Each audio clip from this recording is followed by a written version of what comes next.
Di nuovo buongiorno, bentrovati a questo nuovo appuntamento con l'informazione. A meno che non si cambi qualche parametro di definizione nella classificazione, non vedo perché noi con questi numeri dovremmo andare in una zona diversa da quella gialla. Lo ha dichiarato a Telefriuli il vicepresidente della regione Riccardi, concetti che erano già stati anticipati ieri sera in diretta durante la trasmissione Elettroshock dal capo della task force sanitaria regionale, professor Fabio Barbone. Aveva dato il dato sull'RT al termine di una giornata nella quale la stampa nazionale aveva ipotizzato il passaggio del Friuli Venezia Giulia in zona arancione. Vicepresidente, ieri nel discorso di insediamento Mario Draghi ha parlato della campagna vaccinale, ha detto stop alle primule, lavoriamo con le regioni, lavoriamo d'intento, troviamo i posti e facciamo presto. Mi pare che è stato un discorso di altro profilo, un giudizio estremamente ampio da parte del Parlamento. Mi sembra che il Presidente del Consiglio incontri un grande consenso nell'opinione pubblica, ha detto delle cose sensate, delle cose di alto profilo e quindi l'aspetto alla implementazione della campagna vaccinale è sicuramente un tema sul quale continuare a spingere. Poi ha detto qualche altra cosa importante sulla quale mi ritrovo e credo di aver detto in più occasioni. Ha detto che il sistema sanitario va rivisto senza pensare che non si possa fare tutto dappertutto. Sono le parole che ha usato, devo andare a recuperare qualche stenografico di questi ultimi mesi perché veramente mi ritrovo in queste cose che denunciano evidentemente il buonsenso, l'esperienza e l'altro profilo che il Presidente del Consiglio assicura a questo Paese. In questo senso cambiano appunto addio alle primule o almeno un progetto che dovrà essere accantonato, si cercano spazi. A Trieste si lavora per il Molo Quarto grazie anche alla Fondazione CR Trieste, ci sono altre strutture, anche la Fiera di Udine ad esempio, sono località individuate per accelerare. La Fiera di Udine sta già lavorando, lo ha già fatto per i tamponi, lo sta facendo per la campagna vaccinale già in queste ore.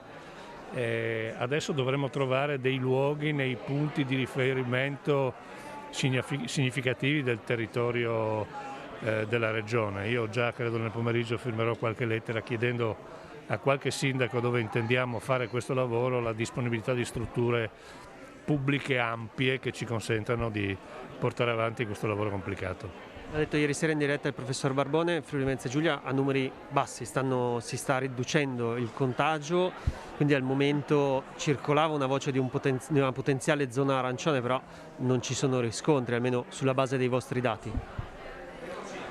Allora guardi, i dati sono arrivati ieri sera, come arrivano sempre il mercoledì sera, e quindi sono tutti in riduzione. L'RT ha una punta più bassa dello 0,74 avendo una media di 0,8 contro lo 0,94 della scorsa settimana. I ricoveri di area medica sono al di sotto della soglia del 40%. I ricoveri intensiva calano anche quelli arrivando al 31% che è un punto sopra la soglia quando eravamo abituati ad avere numeri molto più alti. Il numero dei focolai è in riduzione, tutti i setting sia dal sistema territoriale che il sistema ospedaliero sono in riduzione, a meno che non si cambi qualche parametro di definizione nella classificazione non vedo perché noi dovremmo con questi numeri andare in una zona diversa dalla gialla. E nel dettaglio, nella bozza del report del Ministero della Salute per la settimana dall'8 al 14 febbraio e aggiornata al 17, tutti gli indicatori risultano in miglioramento. Come detto, l'indice RT scende da 0,98 a 0,80, diminuiscono i numeri di casi sintomatici dai 7.871 del precedente report ai 6.980 della settimana di riferimento. La percentuale di tamponi positivi scende dal 10 al 7,8%. Calano anche i focolai attivi da 1140 a 820 e i nuovi focolai da 349 a 268. Il tasso di occupazione dei posti letto in terapia intensiva si riduce dal 38 al 34%, quello di area medica dal 39 al 31%. E anche il presidente della Regione Federica conferma il Friuli Venezia Giulia resta in giallo come di consuetudine, dice il governatore. Attendiamo domani l'Istituto Superiore di Sanità con l'indicazione settimanale sul colore delle regioni. Tuttavia, analizzando i dati in nostro possesso con gli esperti che fanno parte della nostra task force sul monitoraggio, l'ipotesi che la nostra regione resti in zona gialla al momento è confermata. E il Friuli Venezia Giulia resta tra le 5 regioni italiane dove l'occupazione dei posti letto Covid in terapia intensiva è comunque sopra la soglia critica. Emerge dall'ultimo monitoraggio di Fondazione GIMBE che chiede al governo Draghi un cambio di passo nella gestione e nel controllo della pandemia. Nella nostra regione dosi di vaccino al 2,73% della popolazione rispetto alla media nazionale del 2,18%. Complici le varianti, è impossibile piegare la curva dei contagi con le attuali misure di mitigazione, confidando solo nel potenziamento della campagna vaccinale. La Fondazione GIMBE si appella al governo Draghi per un cambio di passo nel controllo della pandemia. Il monitoraggio effettuato nella settimana tra il 10 e il 16 febbraio vede aumentare in 12 regioni i casi positivi per 100.000 abitanti e in 17 province l'incremento percentuale dei nuovi casi supera il 5%. Il Friuli Venezia Giulia resta tra le 5 regioni nelle quali si supera la soglia critica per quanto riguarda l'occupazione di posti letto Covid nelle terapie intensive. Siamo al 34% rispetto al limite del 30% e invece al 31%, ampiamente al di sotto del livello d'attenzione, l'occupazione nelle aree mediche. Nella nostra regione migliora il numero di casi attualmente positivi ogni 100.000 abitanti, sono 785 rispetto alla media italiana di 660, così come scende l'incremento percentuale dei casi 2,8% rispetto alla media nazionale del 3,2. Risulta invece in peggioramento l'indicatore relativo alle persone testate ogni 100.000 abitanti, sono 1.237. In merito all'andamento della campagna vaccinale, la Fondazione GIMBE evidenzia come sia ostaggio di forniture centellinate, registrando i primi rallentamenti nelle somministrazioni fuori da ospedali e RSA. In Friuli Venezia Giulia la percentuale di cittadini che ha completato il ciclo vaccinale è del 2,73% rispetto alla media italiana del 2,18%. La percentuale di dosi di vaccino somministrate agli over 80 è del 3%. Nella notte i ladri hanno fatto saltare il postamat di Zoppola, bottino che si aggirerebbe attorno ai 40.000 euro e ufficio postale semidistrutto che potrebbe essere chiuso per settimane. Alcuni rumori, poi il botto e infine la sgommata. Si sono svegliati così nel mezzo della notte i residenti che abitano sopra l'ufficio postale di Zoppola in via Camillo Pancera. Lì, poco dopo le 4:30, i malviventi hanno fatto saltare l'ATM Postamat che si trova sotto il portico a fianco dell'ingresso dell'ufficio. I vicini hanno immediatamente, prima ancora che scattasse l'allarme, allertato i carabinieri della compagnia di Pordenone che sono giunti subito dopo, ma dei ladri non c'era già alcuna traccia. Ingente il bottino che potrebbe aggirarsi attorno ai 40.000 euro che si trovavano nella cassetta del Postamat, ma il conto non è stato ancora precisamente quantificato, come non sono ancora stati quantificati i danni allo stabile, che a prima vista potrebbero superare addirittura il valore dei soldi sottratti. Si temono infatti danni strutturali all'ufficio, tanto che l'attività degli sportelli potrebbe essere sospesa per alcune settimane. A indagare sull'episodio sono appunto i militari dell'Arma, che hanno rilevato le tracce lasciate dai pneumatici. Difficile che un aiuto venga dalle telecamere, in quanto i rapinatori avevano messo fuori uso il sistema di videosorveglianza prima di far saltare il Postamat con l'esplosivo. Per quanto riguarda il servizio postale, almeno fino a quando i danni non saranno riparati, i cittadini di Zoppola dovranno rivolgersi all'ufficio dei Castions.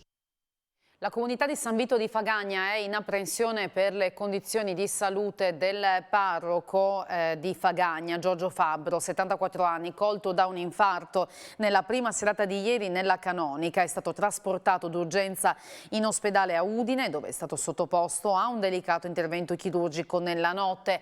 Originario di Colloredo di Montalbano, Don Giorgio segue la comunità di San Vito di Fagagna, Silvella, Ruscletto e Madrisio da circa 10 anni. Pare che abbia superato l'intervento, anche se le sue condizioni restano critiche. Vicinanza è stata espressa dall'amministrazione comunale.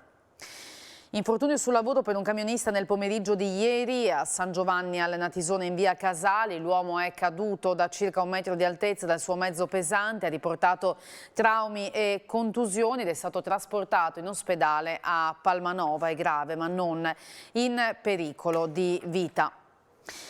Danieli, Leonardo e Saipem hanno firmato un accordo quadro per lavorare in squadra a progetti per la riconversione green dell'acciaio.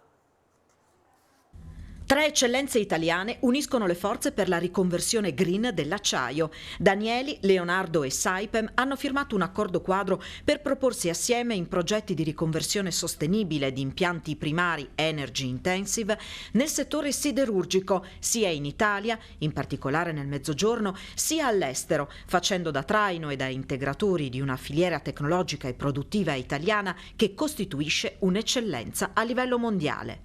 Le 3 aziende propongono la fornitura congiunta di tecnologie e servizi volti a ridurre le emissioni di anidride carbonica del processo produttivo dell'acciaio, per dare vita ad un modello innovativo e sostenibile, coerente con le attuali normative ambientali e con gli obiettivi nazionali e comunitari di riduzione delle emissioni di CO2.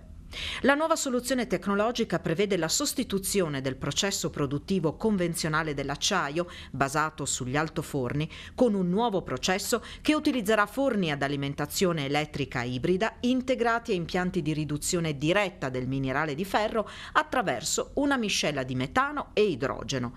Nell'ambito dell'accordo, la Danieli di Butrio si propone come appaltatore per la fornitura degli equipaggiamenti tecnologici di riduzione diretta e di forni elettrici. Saipem si occuperà della realizzazione in loco degli impianti. Leonardo, attraverso la divisione Cyber Security, assume il ruolo di Digital and Security Technological Partner per le soluzioni integrate in ambito Industry 4.0, volte all'ottimizzazione in sicurezza dei processi di produzione.